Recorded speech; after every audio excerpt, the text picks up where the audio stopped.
moderate these, whatever. What up, though? Um, it's been a while. I know. But nonetheless, it is ANT, aka Ant Man, aka what my favorite ASMR artist calls me, Anthony. Back with the new episode of Intelligent Talk Show, where we talk about shit that piques my interest with a little bit of intelligence. And last time I talked to y'all, my Lions was on their way to the NFC divisional round, and man, oh man, oh man, I would have posted this probably a little bit sooner had we won the NFC championship.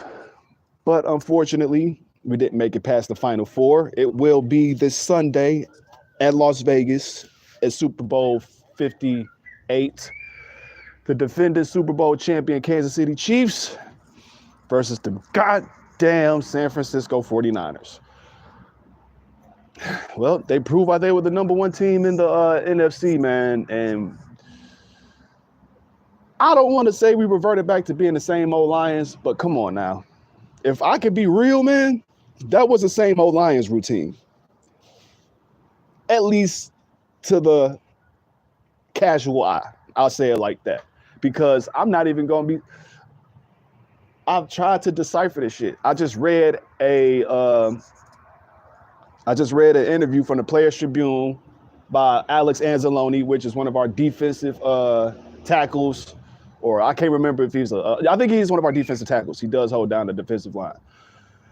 But if he's not, he's probably one of our linebackers, whatever the case is, you know what I'm saying? But he's one of our pivotal defensive players, and he put up an article discussing our last game. And he said that the whole team was behind Dan Campbell's decisions in those fourth downs that didn't convert. You know what I'm saying? Josh Reynolds ain't catch the ball when it was supposed to be caught. Amon-Ra missed the dot, and he was catching them boys, man. He was catching them dots, but one dot he didn't catch that cost us an opportunity. And in those opportunities, we were field goal range. Fourth down and 4th and 10, 4th and 3, we was in field goal range, and we decided not to go for the field goal. We was up 24. We was up 24-7 in the first half. If you let them boys come back in the second half, we ain't scored not in time until the end of the fourth quarter when it was too late to come back. But the score nonetheless ended up being 37-34. I was predicting it was going to be 34-30 us, but we allowed the damn 49ers to come back with Debo, Christian McCaffrey, them boys coming through in the last couple minutes, man. Brandon Ayuk catching that bitch that bounced off our fucking helmet. That pissed me off. The shit was in his head. That could have been a pick, man. But I ain't lost faith. Bottom line is we made it this far, 12-5, 13-4. In the regular season, they didn't think we would win any playoff wins, let alone two.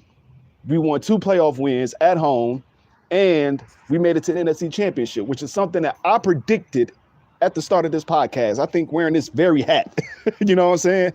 Wearing this very hat, talking about our Lions when we was 4-1.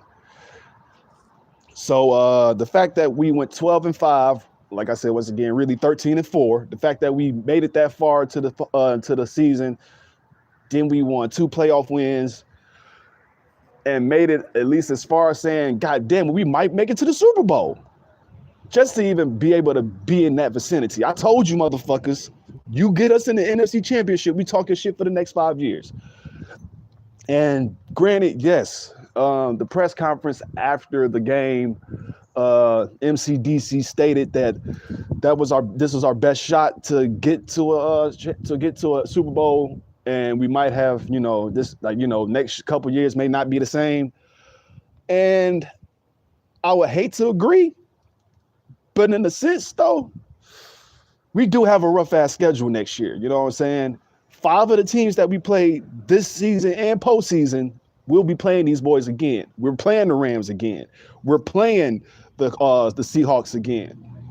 We're playing the fuck ass Cowboys at their house again. We're playing the Bucks again, and we're playing the Rams. So we play the Niners, Rams, Bucks, Cowboys, Niners, and the Seahawks. Those are our 5 rematches, and I'm looking forward to this season. You know what I'm saying? We got the NFC West coming up. We got the AFC South. In the AFC South, we got the first place Houston Texans, who we didn't expect to get as far as we did. Shout out to C.J. Stroud and DeMeco Ryan, black coach, black quarterback, getting as far as they did. They couldn't get past the Baltimore Ravens, though, but the Ravens couldn't get out of their own way, losing to the Chiefs like that. 17-7. That's Zay Flowers dropping the ball at the end zone. Oh my God, that was ugly. I felt bad for the Ravens, man. I felt bad for the Ravens. But I didn't feel no more bad. I felt worse for our Lions, man, because we had it. It's like when Craig was about to get that $200 from his ratchet ass girlfriend. Forgot her freaking name. But you know what I'm talking about. When he was about to get that $200, that him and Smokey, old Big Worm, she was about to give that money to him. I guess so. What you gonna give me? And then all of a sudden, Felicia, Craig. That's what that comeback felt like. Felicia was the 49ers. Craig. And we fucked up. Drove off and let that win slip out our hands. And we like Craig talking to Smokey. I had the money right there, my motherfucking. And the Niners said, you ain't have shit. But I bet you this. I bet you the Niners ain't winning this Sunday. I'm telling you that, man. Patrick Mahomes, when he has everything intact, granted, when we gonna keep talking about it. We beat the Chiefs opening week of the season at their house at Arrowhead Stadium. But granted, was no Travis Kelce, was no Chris Jones. Now defense, we can handle the defense. If you had put Penei Sewell up against Chris Jones, that would have been a brawl. It would have been a cold ass brawl, and I was gonna be looking forward to it. Penei Sewell versus Chris Jones, that'd have been sick. But Travis Kelce, though, that man is the tight end of all tight ends, unless you want to put George Kittle in there, because they say he's the people's tight end. But we gonna see. I mean, the Niners are a hell of a team. They've been proving why they are the number 1 team in the NFC. You know what I'm saying? But at the same time, we had the same record. We was 12-5, just like the Niners were. We should be number 1, but NFC rankings, how we are against our conference, that all determines into the factor, all that type of good shit. But with this upcoming season coming up, we got the Rams, Niners, Cardinals, and Seahawks within the NFC West. The Texans, Colts, Jaguars, and Titans in the AFC South. Of course, we got our divisionals and how they looking. The main team I'm going to be afraid of is the Packers, because Jordan Love has discovered himself. And they're going to make some moves in this offseason, mostly more good than bad. So Jordan Love is going to be a hell of a problem to deal with in the NFC North. I don't know what they're going to do with Justin Fields. We don't know who they're going to draft in the first round of the Bears, because the Bears, they do have eligible. They got the first round picks. The Panthers, they got the first round picks, but the Bears negotiated the deal where they get the first two. They get the first 2 picks from the Panthers. So we don't know who they're going to pick. Caleb Williams of USC has clearly stated, I ain't trying to go to the Bears. But who knows, man? You might make a turnaround for the Bears. Either way, I don't care. The Vikings. What I mean? My man's, what's my man's name? Mr. So Icy. Kirk Cousins. If I got his name right. If he stays healthy, him and Justin Jefferson, they're going to make, man, it's going to be tough. Anybody that's tuning in, watching, I appreciate y'all. Come on, make a comment, subscribe, like the shit. I'm just talking, my little Super Bowl shit. Right, not even Super Bowl shit, just talking the future of the Lions right now. So what? The NFC North, it will be a little bit tougher because the Packers going to get better. I think the Vikings, they're going to be fighting for their spot. The Bears are going to be the Bears. I say we'll go 1-1 on each game, but I want us to go 6-0. So I would definitely like to believe that, we might go 3-1 or 4-2. I'll say 4-2. 4-2 in our division. And then as far as the inter and intra-conference games we got the Dallas Cowboys at Dallas again. They got to come to us, man. That's some bullshit. That's all I'm going to say. Anyway, we got the Cowboys at Arlington Stadium and the Bucks and the Bills at our house. The Bucks are the first place in the NFC South. And like I said, they was just the first better out their team in the NFC South because the Saints, the Falcons, and the Panthers, they were ass. You know what I'm saying? The Saints was, and I'm saying that just because Taysom Hill and the other dude, I forgot the other dude, that played, that's like second string quarterback for the Saints. They decent. They can only do so much. And Jameis Winston, he's preaching. I can't fuck with Jameis Winston. But yeah, man. And the Bills, Jared Goff versus Josh Allen. That's gonna be a goodie. This is like another. I said last year or this past season that I want to see us win against premier top quarterbacks. You know what I'm saying? A lot of people, especially in Detroit now, are definitely behind Jared Goff for what he's been doing this season. This past season, what he's done for us. So Jared Goff, we would love to see him achieve a level of greatness. I want to see him succeed against Josh Allen. I want to see him beat Dak Prescott. I want to see him beat Brock Purdy. I want to see him smack Matthew Stafford and Baker Mayfield in the face again. I want to see that. You know what I'm saying? I want to see these games that prove that we are the team that we was this past season. Just because the same old Lions showed up in the second half don't mean that it's going to be the same old shit from 3 years before Dan Campbell came into the picture. This is a brand new team. We're going to show that we're tougher, that we're better, and that we're going to be a threat in the NFC, if not the whole entire NFL. So with that being said, man, we got till September. Training camp's probably going to start right after the Super Bowl, whatever, but we got till September to find out how good we're going to be. I know that Ben Johnson, he stayed. He's still offensive coordinator for us. I believe that Aaron Glenn, he stayed. We need to find some more better pieces for our defense because we got better as the postseason got on. You know what I'm saying? Our defense definitely got better in the postseason, but I want to see us get some more pieces. Cam Sutton got to go. He got to go. Every game that he was going up against somebody in secondary, he was getting cooked. If it was Cooper Kupp, if it was Christian McCaffrey or George Kittle, anybody, or Debo, if it was anybody that was being lined up against Cam Sutton, he was getting cooked. He was getting cooked. And any times that he had a chance to do something, he couldn't do it. You know what I'm saying? So keep Brian Branch, keep Derek Barnes, keep Melifonwu, but get rid of Cam Sutton. Get rid of him. But yeah, our coordinators are staying. We know Dan Campbell ain't going nowhere. I don't think he's going nowhere until we do get that Lombardi trophy. So I believe in my Lions, man. People talking conspiracy shit saying that Detroit and Baltimore was not the game that the NFL wanted to have. That's two of the blackest cities, two of them. You know what I'm saying? Baltimore is a black ass city, and Detroit, you know how we is.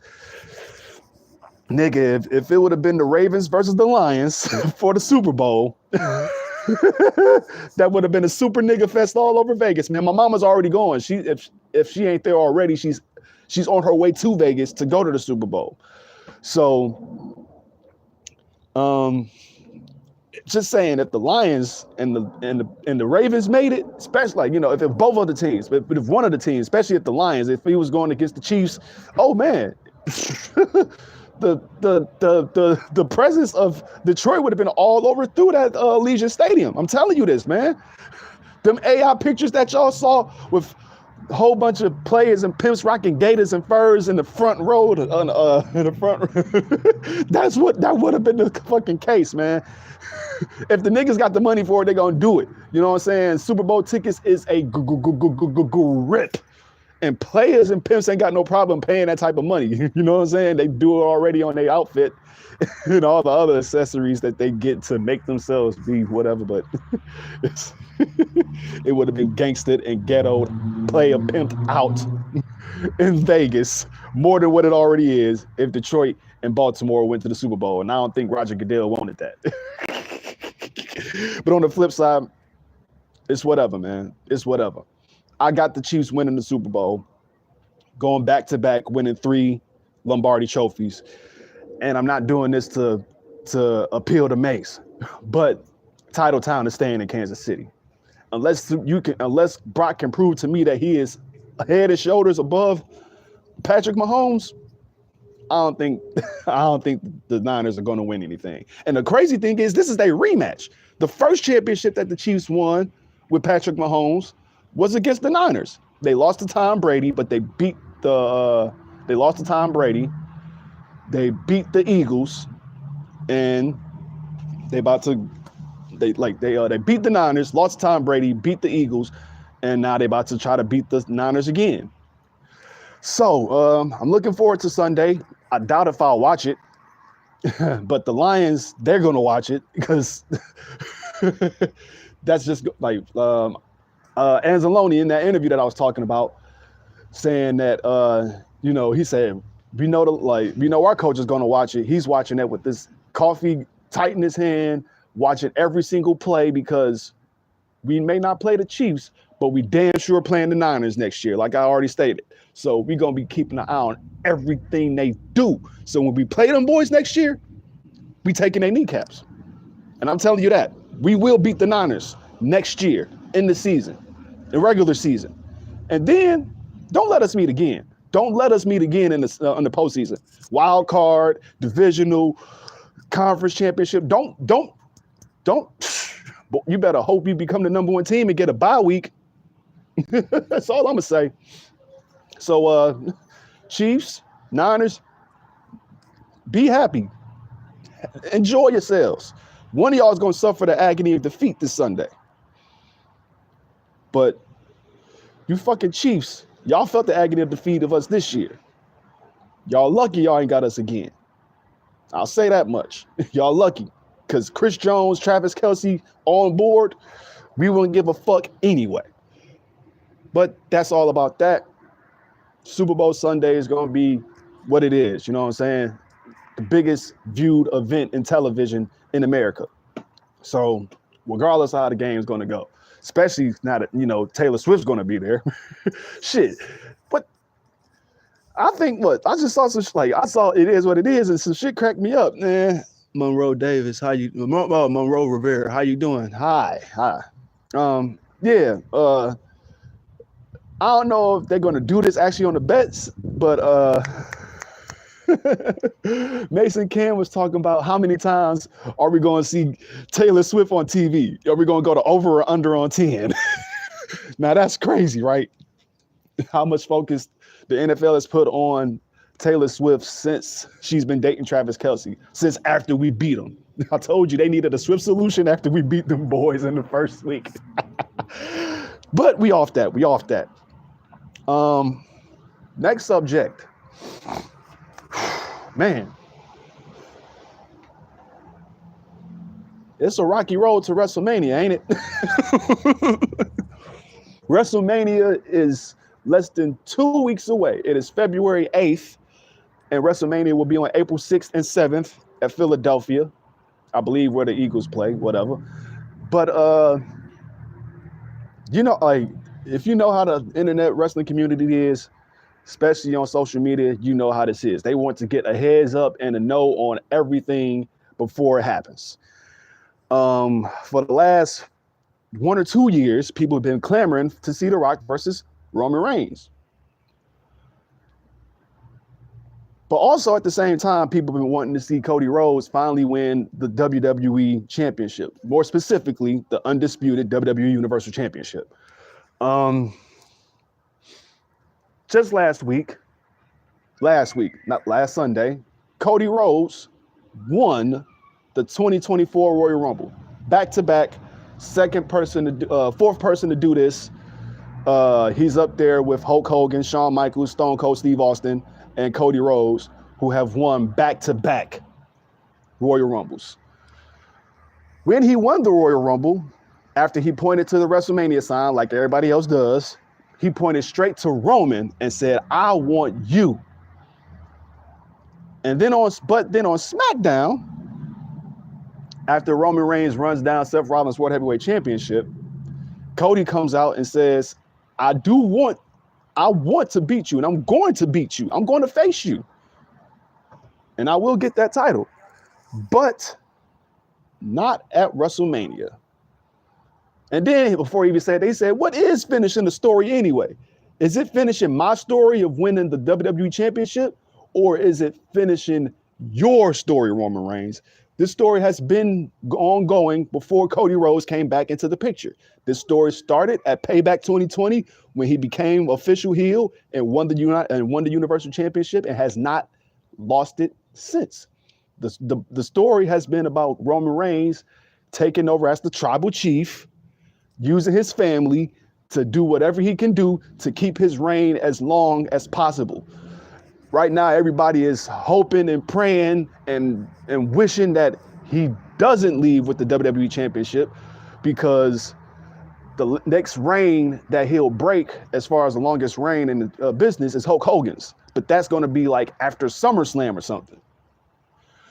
So Cody Rhodes said, the story that I'm trying to finish is your story. So I'm not going to face you at WrestleMania. I took some special counsel and talked to a couple of people, one or two legends that know you way more than I do. And all of a sudden, The Rock's music plays, the crowd goes crazy, and we finally see that face-off between Roman Reigns and The Rock. Not too long after The Rock becomes a member of the TKO/WWE Board of Directors.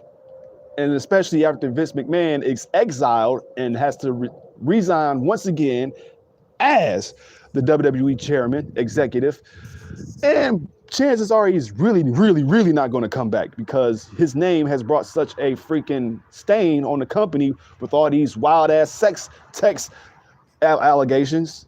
And then on top of that, you got Brock in the fucking fray. So we might not even see Brock no more, because he's guilty by association.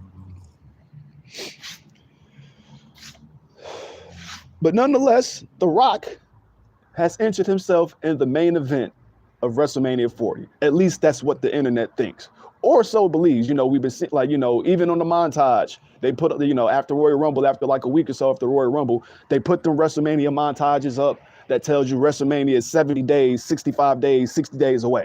So we've seen that little montage on Raw. And at the end of that montage, before it goes to the logo, WrestleMania is some days away, it showed The Rock and Roman Reigns facing off. Now, here's the thing, though. You know, I just saw a clip of The Rock on the Pat McAfee show. Tonight is the night that everybody's in Vegas, or the WWE faces of the company are in Vegas doing a WrestleMania kickoff. It's crazy, it's in Vegas. You know, the Super Bowl is in Vegas, but WrestleMania is in Philly. You would have thought they'd have done it in Philly. Anyway, there's about to be a WrestleMania press conference in about 15 minutes. And The Rock is going to be there. Roman's going to be there. Cody's going to be there. Seth is going to be there. So we're going to find out what the hell is going on. Oh, yeah, I forgot to mention, CM Punk got injured at the Royal Rumble. He tore his tricep, and he definitely, 9 times out of 10, will not be in the WrestleMania card. Tricep tears take about 4 to 6 months, so chances are we won't see him until after Backlash. And Drew McIntyre, we're not even gonna get into that. Like, maybe a little bit, but main thing is the internet is going mad because they believe that Cody Rhodes would not win the WWE Championship, let alone main event the WrestleMania that he earned winning the Royal Rumble. You win the Royal Rumble and you give up your shot, you give it to The Rock. That's what people are thinking. Cody hasn't fully explained. He said that not at WrestleMania, but also he has not fully explained himself. Monday Night Raw passed. Seth tried to talk Cody into going against him. Drew was talking other shit, but then at the end of the night, you kick him in the face. So Cody hasn't fully explained what he's doing. And that's the one thing about the WWE universe or the internet wrestling community in general. They want to know everything. They want to know the script ending. You know what I'm saying? You know what I'm saying? Shit, just talking about speaking of the script, back to the Super Bowl, they just revealed the logo of Super Bowl 59. And kind of the same thing, you know, the L and like, you know, the Roman numerals, but the colors of the Roman numerals this year is purple and red, you know, purple and burgundy. So everybody thought it's going to be the Ravens and the 49ers in the Super Bowl. Well, the Niners made it, but not the Ravens. But these colors and the Super Bowl 59 is blue, specifically light blue and orange. So I saw a picture or a comment or a tweet, X, whatever, that said Lions versus Browns confirmed for Super Bowl 59. If it didn't work last year, you stupid fucks, what the fuck make you think it's gonna work this year? But that's the bottom line I'm saying. The people want to always have a one-upsmanship. They want to believe that everything is a conspiracy or everything is scripted, everything is rigged. Pardon me, man. I'm sorry. But The Rock kind of said it in the best way on the Pat McAfee show. You got Cody fans, and then you got Cody crybabies. Now, when The Rock popped out, I definitely was thinking, yo, what in the entire fuck? I said that on my ex. I put that as my ex tweet. I was like, what in the entire fuck? I didn't I'd expected The Rock to interfere and, you know, keep Roman from winning, not insert himself in the picture. But once again, we ain't got the full details. All we know is that The Rock squared up with Roman, and then on top of that, he didn't even say he wanted the title. He's going for the tribal chief. And that's the one thing if I said this on the podcast, I think so. But the bottom line is The Rock's been tribal chief before Roman was thought of. The Rock has been tribal chief since 1999 when he became the people's champ by default because the crowd loved him being such a bad guy so much. That's when he became the tribal chief, because he became the face of the company, doing commercials for Chef Boyardee's Beefaroni, WrestleMania 2000, they made a show after his name, the video game series after his name. They did all this shit. What has Roman Reigns done since he's been head of the table besides run the bloodline and be 100 overall, the first person to be 100 overall on 2K? Nothing. He ain't done nothing but use his family. So you ain't the real tribal chief. The real tribal chief is Chief Seuli. That's his chief name. Look it up. Look up The Rock's tribal chief name. That is his real tribal chief name, Seuli. But that's what it's about. That's what I believe it's about. It's not for the title. It's not for coming for a title. Not a championship. But once again, the WWE universe has gone ballistic because they feel that they know what's going on. They want to say that, we got these "We Want Cody" chants, "We Want Cody" tweets and hashtags. Well, really, now I'm not going to lie, 2 years of not seeing Cody Rhodes with the championship is getting a little bit tiring. But this is long-term storytelling. Once again, Triple H is a stickler for long-term storytelling. Let that man cook. Yeah, it's going to be a slow cook, but god damn it. You forgot Evolution was here for 3 years. DX has been here for 3 years. The stables that's going on right now, Damage Control has been around for, well, now I don't think it's around anymore because Bayley, she just broke out of Damage Control because she won the Royal Rumble and noticed that her Asian persuasion ain't really on her side. So she said, fuck Rhea Ripley. Io Sky, you turned your back on me since you had Asuka and Kairi Sane team up with you. So, and she was prepared. I like how she did it, man. Once she called out Io was like, y'all come here, get this bitch. She's up. She knows what's up. They jumped her and she went all the way to the corner. They jumped her and she moved away to the corner, got a pipe from by the stairs and started swinging for the fences. And then she was like, Io, I'll see your ass at Mania. So Bayley was smart. and we're wondering how this is going to go. Bayley is officially a babyface now. Anti-babyface, if you want to call it that, because she's not the same hugger from when she started at NXT. You feel me? So we're looking forward to seeing how this face turn is going to go. Is she going to win her WrestleMania match? Because she has won a WrestleMania match before. WrestleMania 33, she was in the Fatal 4-Way with Charlotte, Nia Jackson, Sasha Banks, and she was the defending Women's Raw champion, and she won. So she's had some moments. She's had some heartbreaks too. Her and Sasha was the first women's tag team champions. They won at Elimination Chamber in the month after y'all lose to the Iconics. So yeah, she's had heartbreak. She's had triumph at WrestleMania. This may be her biggest WrestleMania moment yet. Her winning the Royal Rumble and winning the undisputed women's championship from her former protege. Be a dope moment. And even if she don't win, because the main thing is putting the new talent over. And Bayley, she's been here for a while. She's been putting a lot of people over, whether it's been her best friends, whether it's been new talent, whatever the case is. Bayley has been one of the greatest unselfish women in the business. So hopefully, I don't even say hopefully, we'll see how this turnaround is going to come. I'm looking forward to it. But mainly, yeah. Rocky sucks chance on Raw. He ain't even there. You know what I'm saying? I wonder what this is going to be like in Vegas in about 9 minutes. I don't know if I'll watch all of it. I know I'll watch highlights. Shit, the shit's so big, In the Clutch and other, streaming sites are going to be live streaming their viewing of this press conference for WrestleMania. So it's going to be very exciting to watch. I'm looking forward to it. WrestleMania is going to be exciting, especially when you don't know what's going to happen. It's turning back into the Attitude Era and the Ruthless Aggression Era, when the internet wasn't that big, where you wasn't going to Wrestler Observer finding out what the hell Meltzer had to say. You know what I'm saying? So it's getting back to that. The internet is going bananas because they don't know what's going to happen. Stop trying to speculate. Just watch the damn show. Just like what The Rock said. All you fucking Cody crybabies, know your role, shut your mouth, sit back and enjoy the ride, because I bet you this. This shit would have been a lot more predictable had The Rock not come back. We all have been saying Cody's going to finish the story if The Rock did not come back and Cody just specifically said, I'll pick you at WrestleMania.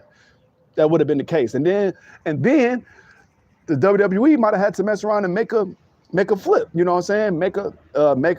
Pull an audible, because what was it? WrestleMania 6? Was it WrestleMania 6? Where it was supposed to have been Hogan versus Flair, but because Hogan and Flair always did so many house shows and Hogan always won, that we kind of knew what the turnout was going to be, that Vince said, you know what? I don't think this is going to work. Hogan, you go against Psycho Sid. Ric Flair, you go against Randy Savage. Kind of fucked the game up. It kind of fucked up the dream match that everybody wanted to see. Yeah, we got Hogan and Flair in WCW, but that wasn't the time that we wanted to see it. You know what I'm saying? So to me, that's almost kind of like that equivalent. I know Cody's going to finish the story. And then on top of that, he's telling y'all, trust me. He told you, I appreciate the love, but trust me. So I trust it. I trust how this story is going to end. I ain't going to be no Cody crybaby, because I'm not no fucking goofing loser. The fuck am I going to be dependent on another dude to be winning the championship? That's scripted anyway. You know what I'm saying? I'm not one of those motherfuckers that's sitting in the house not wanting to smoke a joint because Cody's got to finish the story. That was some funny shit. That nigga Rock said, your son's calling you outside. Dad, come outside, play catch. Cody's got to finish the story. Your wife calling you, baby, let's have sex. No, Cody's got to finish the story. So yeah, man, you Cody crybabies need to chill the fuck out. Go outside and, like Ross would say, touch some grass, man. Sheesh. Get you a life outside of the WWE, bro. And AEW, because that's what you're going to complain about afterwards. So, I'm looking forward to it. Like I said, WrestleMania 40 is going to be one of the ones. Every decade, WrestleMania has something crazy going down. Bret Hart, two matches in one night. Lost to Owen Hart, but beat Yokozuna and won the WWE Championship that he should have won at WrestleMania 9 if Hogan didn't take his spot. WrestleMania 20, one of the greatest endings to a WrestleMania ever. Not only did we have some great matches except for Brock versus Goldberg, one, we had some great matches. And then to top it off with Benoit winning the World Heavyweight Championship from Triple H and Shawn Michaels in a classic triple threat, to have him celebrate his big moment because he never won any title. You know, he won the World Heavyweight Championship in WCW, but that was to keep him from going to the WWE. Once he won the WCW Championship, he said, "Fuck you niggas, I'm dropping this belt and I'm going to WWE with Perry Saturn, Eddie and Malenko." You know what I'm saying? And he made the right decision because 4 years later, he became the World Heavyweight Champion. But that celebration and then having Eddie, who was also the WWE champion, come out and celebrate with him, tears in his eyes. They both were world champions, raising their hands in celebration. And Eddie was like, "Nigga, smile, bro," because that's one of my favorite moments. Chris Benoit was so emotional. He was just crying so heavily, you know, in that moment. Like, couldn't believe it. I'm fucking champion. But Eddie, you know, he had his moment already. He's been the WWE champion, at least for a month. So, you know, he had those moments, but he was smiling more than he was crying, you know what I'm saying? He probably did the crying backstage. But we seen the footage too, you know, Vince McMahon giving him a hug. He called Vicky and told his wife that he loved him and thanked her for all the support that he was going through up to winning the WWE Championship. So we had that moment in February. I can cry and everything backstage. Benoit, this is your night. Stop crying and start smiling and jump up and down, nigga. So that was one of my favorite celebrations. Talk about Chris Benoit's outside life all you want to. That's one of the best moments in WrestleMania history was WrestleMania 20. WrestleMania 30, the Yes Movement, Daniel Bryan, bucking the system, thanks to CM Punk leaving abruptly from the business. The Yes Movement happened. Daniel Bryan bucked the system, beat Triple H, and then in the same night win the World Heavyweight Championship, the WWE World Heavyweight Championship for Randy Orton when Batista was the Royal Rumble winner. Beat them in a triple threat match. You basically beat Evolution without Ric Flair. You know what I'm saying? And had one of the greatest moments in WrestleMania 30 history that, yes, like, you know, him holding up both them belts and the whole crowd going, yes, yes, you know what I'm saying? And people still do that shit. Even if it's the Miz doing the it kicks. Because, like, you know what I'm saying? Even with him doing the it kicks in WWE, they still going yes. For the most part, you know what I'm saying? But Bryan Danielson is a legend off of that. So WrestleMania 40 is going to be some crazy shit. It's 2 nights. You don't think they're going to try to shoot the bullseye for going for the best 2 nights of WrestleMania history? Like I said, this is all just to deter motherfuckers from thinking it ain't going to happen. It's going to happen. So, yeah, just enjoy the damn show, man. It's 2 months away. Pretty less than 2 months away from Mania, all right? We still got Elimination Chamber at Perth to worry about first, you know? So, nonetheless, man, I'm looking forward to WrestleMania. That's my other subject. I was going to talk about what breaks my buffs. And what breaks my buffs is, like, you know, I kind of got to it a little bit in this subject, talking about, you know, Cody Crybabies or the IWC not knowing what the fuck they want. Or thinking that, like, you know, you get what I'm saying. But the other thing is, you know, even football fans break my buffs. You know what I'm saying? Like, after an immediate loss, motherfuckers really just go off the deep end. You know what I'm saying? Just go completely off the deep end. Motherfuckers lose a game that we may have thought we won, and the whole, like, whether it's the opposing team or your own fans, niggas just say some outlandish shit to validate how bad the loss was, or you know, like this. I can't even get too much into it anymore because I'm done with the agony of us losing the NFC Championship. I said we was gonna make it to the NFC Championship. We made it. Did I say we was gonna win it? I didn't say that. I should have said that. But the fact that we made it that far shows how far we're going to go within the next 5 years. We got a shot. So I'm not going to be one of those fans that say same old Lions, we ain't going to do shit this year or whatever the case is, whatever. I can't be that. I can't be no fair weather fan. I can't be no bandwagon fan. I can't be none of that shit. I can't be no cynical fan. I can't be none of those guys that, you know, I can't be one of these dudes that just fall with the popular, fall with the popular decision. I can't do that unless it obviously makes sense. You know what I'm saying? If it has some, if it clearly makes sense, then yeah, I'll go for it. But come on now, motherfuckers just want to say something to say something. Everybody wants to have an opinion so they can be viral. I can give a damn about going viral. I really do. I want to be heard. I don't want to be famous, but I want to be heard. If I find a moment that gets me to something that had people saying, "What the fuck is he talking about?" But that's the thing. I don't talk about shit that everybody don't talk about. And what a lot of people talk about is bullshit. A lot of bullshit, a lot of drama that has nothing to do with nothing. And I deter from that on purpose. So I give a fuck. I could give a fuck about the popular vote, the popular thought, what fair weather bandwagon fuckers think about, because I'm not them. So, I can't get into breaking my buffs about it because it ain't breaking my buffs right now. It broke my buffs 2 weeks ago. I should have talked about it then, but it's over with. Next subject, and this is like off the top, like, this wasn't even on my notes. And it's kind of correlating to, I think it was like my third episode when I was talking about can porn stars be ASM artists? I talked about how ASM artists are also sex workers. I talked about that. And I talked about, can it be a flip side? Can we see somebody like Ariana Aiden or Jonna Michaels or whoever is a famous porn star? Can we see them going on the flip side and doing ASMR? It'll be very controversial because teenagers watch porn and they're gonna find their favorite porn star doing ASMR and thinking that they're gonna get naked. And it's gonna cause some issues. So I talked about that, and I said in that conversation or on this topic that I don't subscribe to ASM artists that do sex work.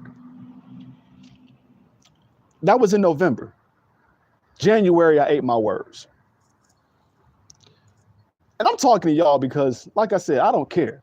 I got freedom of speech. I'm not gonna say no names, but I don't care how motherfuckers think. Talk about monitoring, administrating. Administrate these balls, nigga. How about that? You need to administrate this nose, man. My nose is running like a bitch.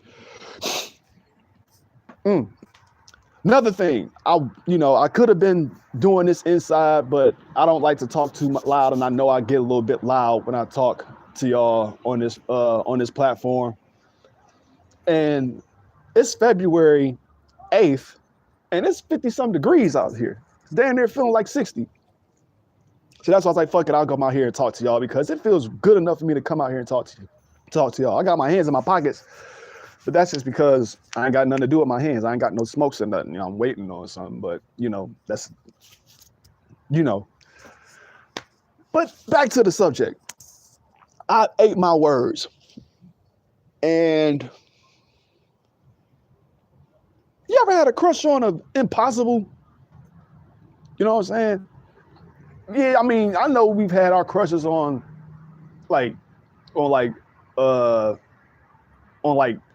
TV personalities or famous singers, things like that. You know what I'm saying? Like back in the day, my biggest crush when I was young, and kind of still is because she was just a different type of woman. And that's Aaliyah. Aaliyah was my biggest crush in R&B. I thought she was, and still is, died at 27, too soon. But she was one of the most beautiful women I've ever seen, had one of the most beautiful voices I ever heard. Her life, her life on camera, her life in the fame was, she knew how to manage it. You know what I'm saying? She came in young in the game, all this other type. I ain't gonna get into that, but you get what I'm saying though. Aaliyah was my biggest crush. But back then, when you see that type of stuff, or I even go Maya. You know what I'm saying? Maya. Aaliyah is number one. Maya was number two. And Maya, give me an opportunity. But still, you know what I'm saying? Crushes that's impossible. You know what I'm saying? TV personalities, actresses, singers, stuff like that, famous models. That was like impossible crushes. Now, something like,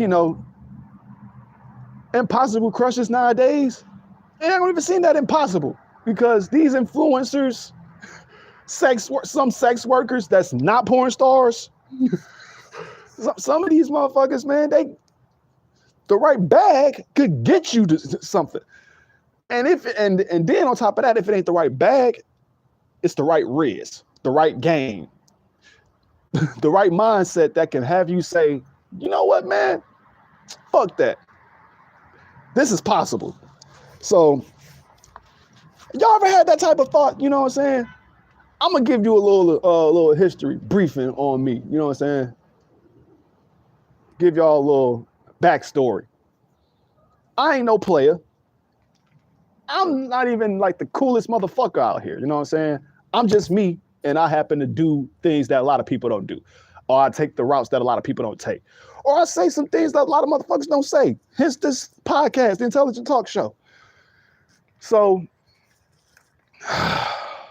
before OnlyFans popped up, before OnlyFans was even thought of, back in 2008, probably 10 years before OnlyFans was even made, I was in college. And when I was in college, I was in the drum line. And in that drum line, in college, you got people from different states, cities, sometimes countries. And I did have a nigga from another country in my drum line. Shout out to my boy Marlon Baskin from Barbados. He the one that told me not to say bumbleclot a lot because you say that to the wrong motherfuckers in the islands, they quick to fuck you up.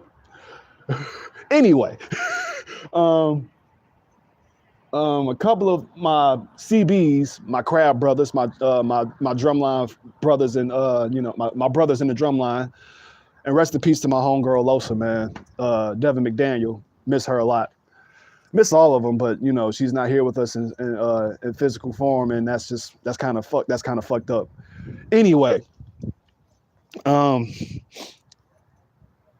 specifically the guys that I played snare with. It's like 7 of us, 6 or 7 of us, 6 freshmen, one drum, one, and the other one was the section leader overall. So, we had 6 freshman drummers, snare players. I was one of them. And the other 2, one was from Southfield. Shout out to my man, Brandon Luke. I'm going crazy, and I'm like, so I was like just stretching this. I want y'all to just paint I want to paint the picture for you. 2 of my snare line brothers are from Gary, Indiana. We like Facebook was popping at the time, like popping. This was when Facebook just really started jumping out the butt, but this when it started beating MySpace. So, we all got our Facebooks and stuff, accepting each other's friends, as friend requests and all this type of good shit. I'm checking through they timelines, scrolling through, going down my computer because this is before smartphones. Because I had a Motorola Razr at the time, or Sliver. I had both actually. I had a Razr and a Sliver, separate times, but I had both Razr and a Sliver. If y'all know, you know. So yeah, this is when you scroll through your computer and looking through MySpace and shit, so or Facebook or whatever you was on your whatever platform you had. So I'm scrolling through my homeboys' Facebook, and I'm seeing these 2 badass chicks. One of them licked them on their face and shit, like, who is this? Got to interacting with them and shit. This is like 2 years in. It's like I went to college in 2006. This is like my 2nd year out of college, but I was still on campus. So I'm looking at like these 2, like, who is this? And I started hollering at them. I found their names, hollered at them. It wasn't that hard to do that. So, but like I'm messaging them, talking and all this, that, and the third. End up talking to the point where spring break is about to come up. And they asking me what I got planned for, what I got planned. I said, I ain't really got nothing planned. If you ain't in school, This is at least like Kentucky State. If you wasn't enrolled in school and there was a break coming up, you had to get up out that bitch. So my section leader, who was also my best friend at the time, he stayed not too far from me, but I think he was going somewhere too. So I was like, I don't know what the hell I'm gonna do for spring break. We got to, like, just me and this. I'm not gonna say no names on here either. I haven't heard from these two ladies in a while, but ain't no telling how shit can resurface. So I'm not gonna say their names. They know the story. But I got to talking to, like, maybe it was mainly one of them. But I got to talking to this chick. She was interested, all of this good stuff. Told her I ain't had no plans for spring break. I was a little bit broke. And she was cool with taking me to where she was at, in Hammond, Indiana, which is like a borderline right near, like not too far from Chicago. So spring break comes, I take the Greyhound. She paid for the Greyhound. I make it to Indiana. Her ex-husband picks me up. Nigga, what? I forgot that I don't know if she told me at the time that she was newly divorced, but her ex-husband picks me up. She just had not just had a baby, but they co-parenting, and it's, her husband dropping me off at their house while he's on his way to work. Like I said, we got to talking and stuff, a little here and there, but I ain't due to. I'm apprehensive when it comes to showing a lot of stuff. I ain't none of these other crazy ass simps. So, dude drops me off at his ex-lady's place. He goes off to work. She opens the door and see me, pulls me into the fucking house.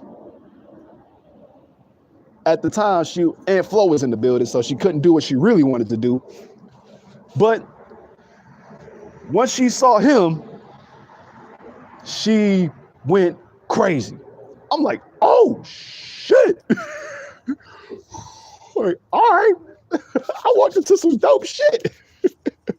And then like a couple of days later, she gets her girl who was in the other pictures, and shit. And then a little bit, like, a day or two afterwards, I get my first threesome.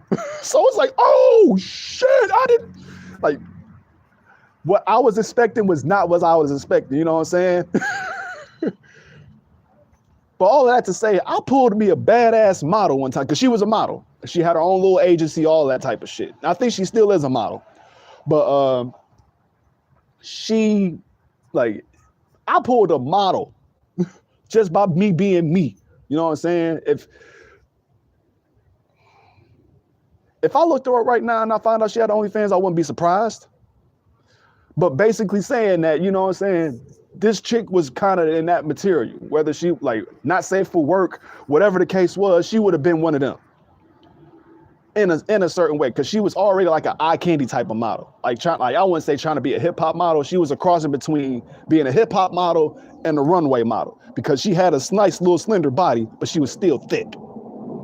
But nonetheless, I pulled me a freaking badass model from another part of the town, from another fucking state. You know what I'm saying? And had my way. Now, I ain't gonna say had my way, but I definitely did what I like to do for the time being when I was with her. Now, I ain't even gonna go into all those crazy details, but basically, yeah, I pulled me a baddie. In 08 in college. So it's like, shit, let me find the right one that's on the right shit that I'm on. That's trying to break the rules. And now fast forward up to now, like I said, I messed around and caught a crush on what may be the impossible, because these influencers, these chicks, these fine chicks that may do ASMR or not new to the sex worker world, but doing the shit, or whatever the case is. Now, I'll be honest with you. I talked to some on Mary 9, man. Shit. It's one chick that's not a sex worker no more that used to fuck with my homegirl Bella. I'm not gonna say her actual name, because if I say it, y'all gonna be like, what? Y'all know her? You know her? Yeah, I knew her. I don't know her now. But nonetheless, man, I I met one of the sex workers that used to fuck with one of my best friends at the time. So, but when I met her, she was all up on my bro. So I already see who she was on. You know what I'm saying? I'm looking at her like, oh yeah, she done fucked him a couple times. Cause I know dude is a pimp. When it comes to the chicks, this dude be pulling them all, man. But I was like, but when we talked, it's like, oh, that's you. And I was like, yeah, that's me. But it's shit like that be having your mind thinking, if I could do it once, I can do it again. And so I've messed around and caught a crush on what I think is one of the, like I said, once again, I'm not giving no names. I don't need no, and it's not because of the shame or whatever. I just want to protect people's privacy. So I messed around and caught a crush on what happens to be one of the baddest ASM artists in the game. And she just started. Like, it's literally been it's been over a month since she started the ASMR shit. She's already fine as hell on Instagram. She started her OnlyFans before she started her ASMR shit. But I caught her ASMR first. Then I caught her OnlyFans. And I was like, I'm about to break the rules. Because like I said, I ain't subscribed to no ASMR artists that do sex work. You know what I'm saying? But it was like, oh my God. Oh my God. Oh my God. So it's like, okay, you know what? I'm about to break the rules. And I'm gonna keep edging my way in until I find an opening that was like, let me get a chance to prove to you that I ain't no fucking simp. But then what is a simp to most of you motherfuckers? A dude that'll do certain shit to get a bitch that ain't available. And I don't like saying bitch, but like come on, man. It's natural. Like, you know, I don't know your name. Like I said, I ain't trying to say no name. So you get what I'm saying. So it's like, I'm trying to, you know, don't say the right things to me that'll make me believe that you got certain liking to me. You know what I'm saying? You do that, it's over with. It's like what Royce said to Rihanna in that freestyle. I don't need to know you better. You tell me you like my music again, we go together. If I tell you my name, because my name is my name, and people like to mispronounce my name, if I tell you my name and you pronounce it right more than once, you get an extra check in my book. It's like Martin and Pam on an investigation. 2 checks for Beanie Bead. Shit, you get 2 checks for getting my name right, and I ain't had to tell you how to say. You know what I'm saying? Oh, and she had said my name on a video, on her ASMR video. First, I was the first name she said. Like I said, I ain't saying her name. You got to find out for yourself. But it's like, God damn.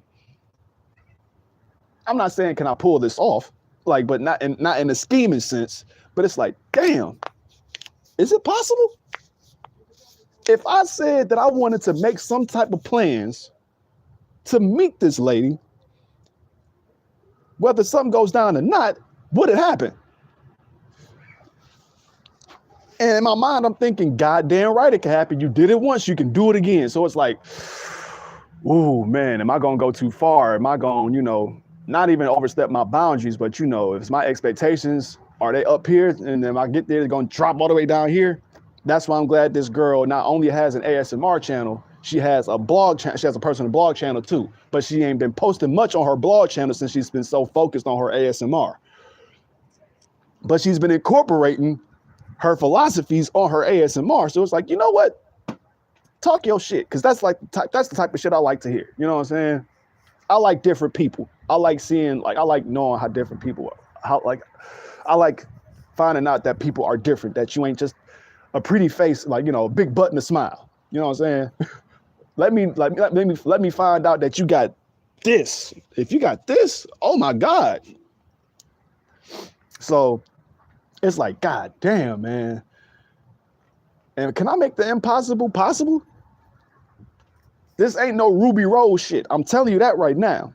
And a nigga ain't tattooing nothing on his fucking body that ain't for certain. I'll tell you that right now. I only got 2 tattoos and I plan on keeping them 2. Just them 2. So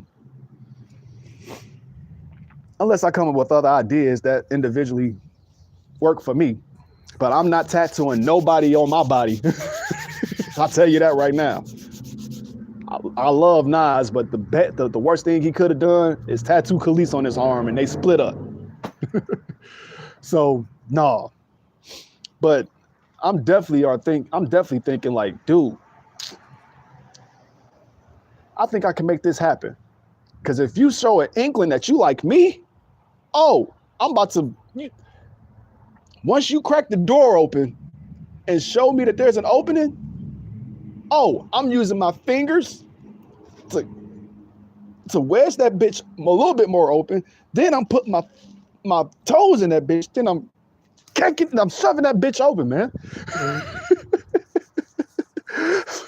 So that's what I'm thinking. Like, girl, don't make me think that this can happen. As a matter of fact, I don't even say don't make me think that this can happen. Like, don't let me show my opportunity. Don't let don't let me execute my plans. Because even with those plans, I got a plan within those plans. So, either this crush is gonna fade out, as you know, some normally do. Infatuation is what it is, those fleeting feelings, the idea of that person that you want to be with, and it ain't what you really think it is. So that's that. But nothing beat a failure but a try. My mama always say that. So I'm not going to pass this opportunity by. I'm going to make sure I'm going to try this one. I'm going to try this one. And I'm like, shoot. If I pull it off, don't be surprised.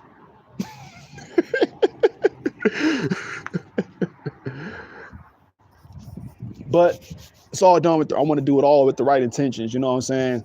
So just, But I think that's all I got for today, man.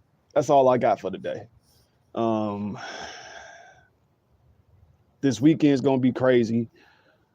Like I said, with the Super Bowl coming up, WrestleMania is going to be crazy. The road to WrestleMania is already crazy enough. The press conference is going on right now, and everybody probably looking and tweeting and talking about it. I'll wait till after it's over with.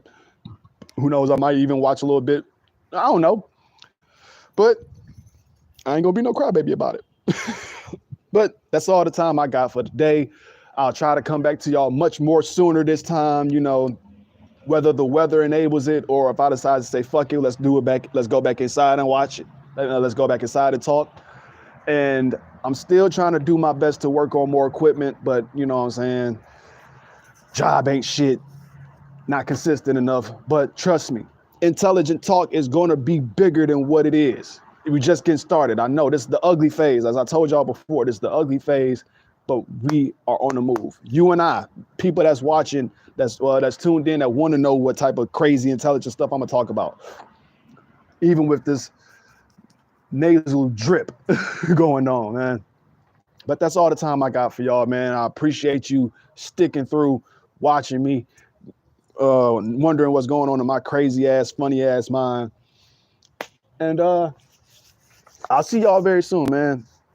Take care of yourselves. Stay healthy. Keep yourself sane because this world is a motherfucker. And till then, I'm out this bitch like newborn puppies. Huh? Peace.